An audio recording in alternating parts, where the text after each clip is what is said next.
Bueno, vamos a hablar de algunos temas que son del uso cotidiano, que generan muchas veces dificultades, que nos plantean dudas y dificultades a todos. Y a todos, miren que yo no tengo la definición de todas las cosas, y créanme ustedes que cuando uno se enfrenta a un paciente que tiene estas patologías que vamos a tratar en el día de hoy, las dudas que yo puedo tener al final de una consulta seguramente son similares a las que ustedes también van a poder tener. Antes que nada, quiero expresarles públicamente que no tengo absolutamente ninguna relación con ninguno de los proveedores, de los laboratorios que van a ser mencionados en el día de hoy, lo que me da la absoluta libertad de poder decirles a ustedes los pros y los contras de cada una de las cosas que aquí están. En ese sentido, nada me ata a nadie. Bueno, vamos a hablar de una vejiga hiperactiva. ¿De qué estamos hablando? ¿Qué es una vejiga hiperactiva? Bueno, partimos que normalmente el deseo miccional es el aviso que nosotros tenemos de que debemos ir y orinar, y tenemos que vaciar la vejiga. En un paciente que tiene una vejiga hiperactiva, el deseo se comporta como una falsa alarma, o sea, aparece antes del tiempo en el cual nosotros habitualmente vaciaríamos la vejiga. Sabemos que la vejiga está controlada por una estructura anátomo-funcional extremadamente compleja que involucra absolutamente toda la altura del neuroeje y en donde hay realmente una cantidad enormemente importante de núcleos, de vías nerviosas. Ya estuvimos en extenso hablando un poco más de esto ayer, pero todo esto lo que traduce es que realmente es un sistema extremadamente complejo. Las comunicaciones, o sea, los mensajes entre esas estructuras, entre esos núcleos, entre esas vías, se produce por sustancias que se denominan neuromediadores. Y esos neuromediadores, los más conocidos, los más habituales, son para el aparato parasimpático la acetilcolina, para el simpático la adrenalina y noradrenalina, pero existen sistemas paralelos con neuromediadores que no conocemos realmente en profundidad. Yo ayer decía, la CNN todos los días habla de un nuevo neurotransmisor, y es precisamente por ese lado donde nosotros podemos tener éxitos o fracasos desde el punto de vista de la terapéutica de estos procesos. Si nosotros vamos un poquitito más allá, ¿qué es lo que pasa con una vejiga hiperactiva?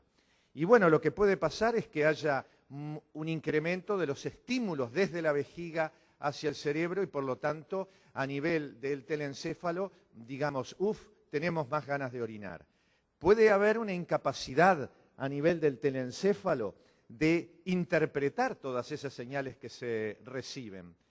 Puede haber una disminución del freno que normalmente el telencéfalo ejerce sobre la sustancia reticulada bulboprotuberancial, que es el generador constante de estímulos para orinar.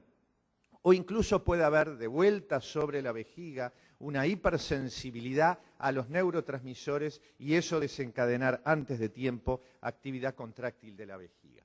Si vamos más allá del oficio patológico, vamos a lo clínico, ¿cómo definimos nosotros clínicamente o sospechamos que un paciente o una señora padece una vejiga hiperactiva? Bueno, lo más importante es que tiene urgencia, tiene frecuencia y tiene una frecuencia miccional elevada, que habitualmente es más de 2 veces durante la noche, que es lo que casi todos los pacientes en general están más seguros, y 8 o más veces durante el día. Puede o no tener incontinencia, pero lo más importante es que esto debe de tenemos que estar seguros que no hay otra patología concomitante, o sea, no puede haber patologías neurológicas, no puede haber trastornos metabólicos o no puede haber patologías locales, y cuando hablo de patologías locales no es una vejiga hiperactiva la reactividad vesical a la presencia de una litiasis, de una infección o de un adenoma. La incontinencia no es el hecho clave, la incontinencia está solo en la mitad de los casos, por lo tanto, cuando ustedes arranquen el diagnóstico, no se basen en la incontinencia viene de regalo, lo que se tienen que basar es en los otros elementos clínicos. El tema de la vejiga hiperactiva es que además repercute mucho sobre el paciente y van a ver ustedes que cuando los pacientes hace un largo periodo que padecen esta patología, muchas veces aparecen con un distrés emocional y a veces les llegan hasta deprimidos. A veces los pacientes pueden llegar a ustedes, la vía de entrada del urólogo en el juego es porque hay un paciente deprimido y que se queja de las manifestaciones urinarias y se los derivan ustedes a ver qué es lo que pasa con esa vejiga que no estaría funcionando bien.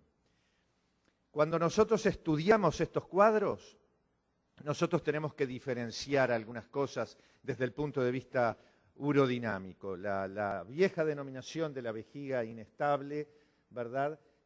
Tenemos que diferenciarla de lo que es una patología neurogénica, y a veces no es tan sencillo, y a veces tenemos también que diferenciarla de una vejiga de baja compliance.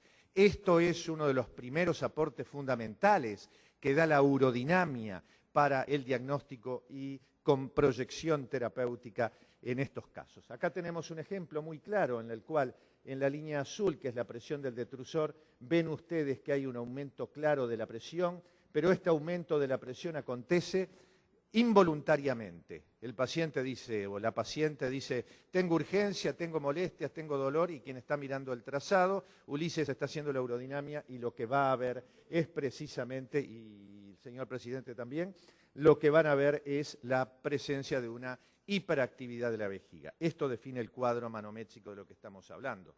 A veces lo que hay es una asociación, una vejiga que se distiende poco, pero que además agrega contracciones no inhibidas.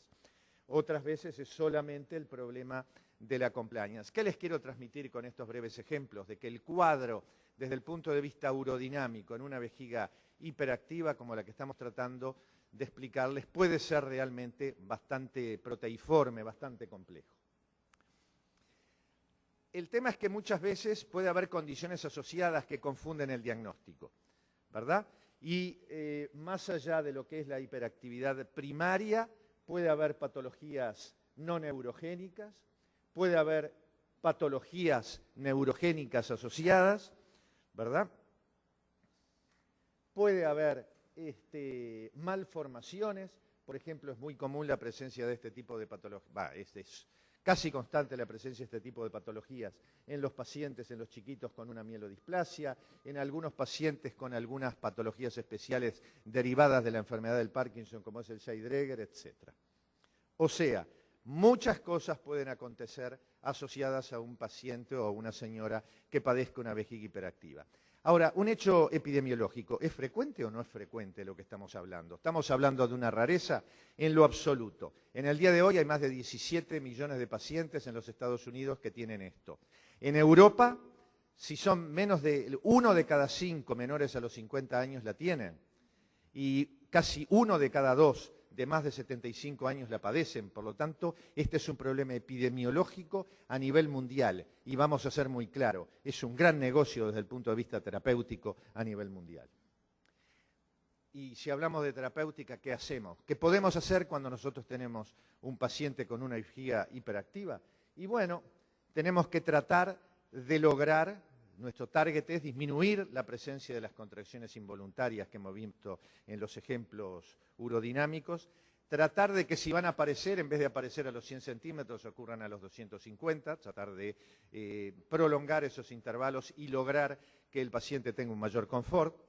Si la vejiga no funciona bien en su distensibilidad, tratar de que mejore, tratar de lograr una mayor capacidad vesical, eso va a dar espacios entre las micciones que son más largos y mejora la calidad de vida. Hoy por hoy la mayoría de los agentes terapéuticos utilizan la vejiga como target, o sea, es en la vejiga en donde la mayoría de ellos van a actuar. Hay realmente una gran cantidad de fármacos que actúan, pero desde el punto de vista terapéutico la clave parece estar a nivel de la pared de la vejiga. Es muy claro en el día de hoy que hay circuitos locales, la mayoría de ellos todavía no pasan de los que son los estudios experimentales, y allí además es donde se supone que van a actuar los medicamentos que aún hoy suponemos que son activos. No es solamente darle una pastilla y señora vaya para su casa.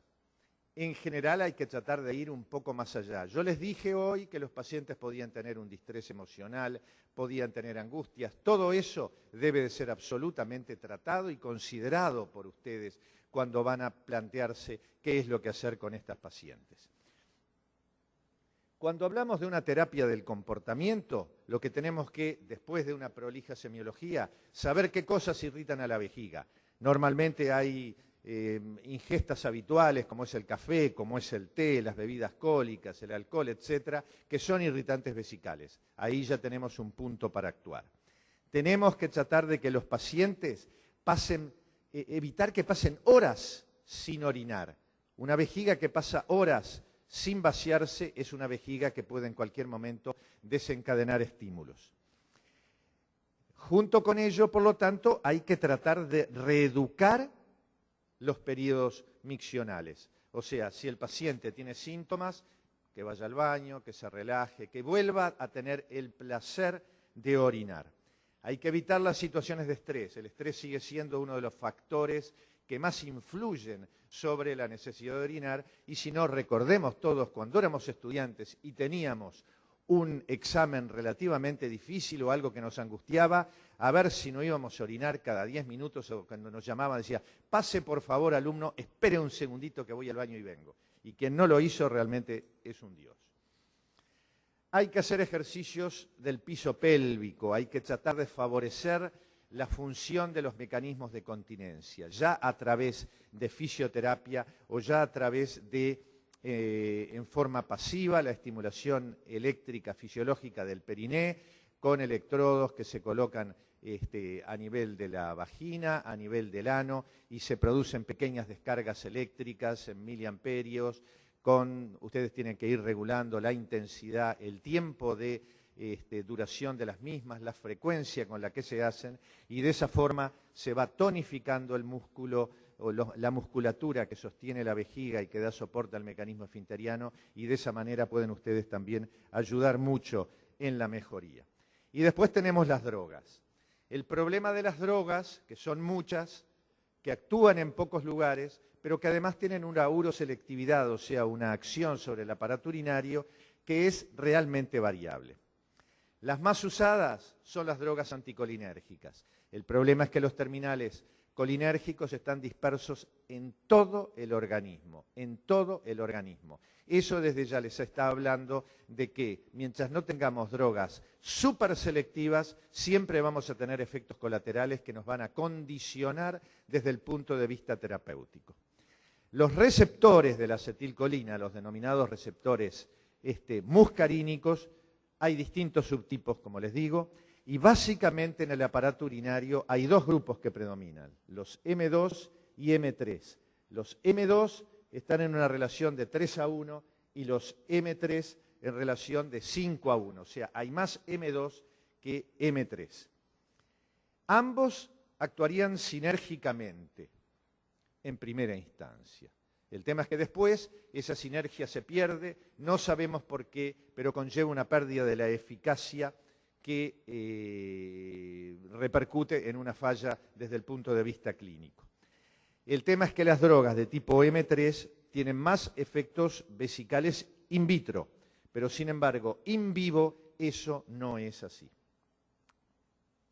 La acción de los antimuscarínicos básicamente está aquí. O sea, lo que hacen es evitan la acción de la acetilcolina sobre el músculo activándolo. O sea, establecen un bloqueo selectivo a ese nivel.